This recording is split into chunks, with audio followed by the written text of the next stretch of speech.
எனக்காகவே யாவையும் செய்து முடித்தீர். நன்றி. விசுவாசமா பாடுங்க. அவர் கிருபையின் கரம் உங்க மேல இருக்கிறது.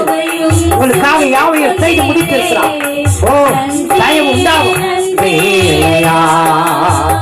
நினைப்பதற்கோ ஜெபிப்பதற்கோ நினைப்பதற்கோ ஜெபிப்பதற்கோ அதிகமாக தருபவரே, அதிகமாக தருபவரே. எனக்காகவே யாவையும் செய்து முடித்தீர். நன்றி நன்றியா. என் பாரங்கள் யாவையும் சுமந்து கொண்டீரே. நன்றி நன்றியா. அவன் நினைக்கிறதுக்கும் மேல செய்வார்கள்.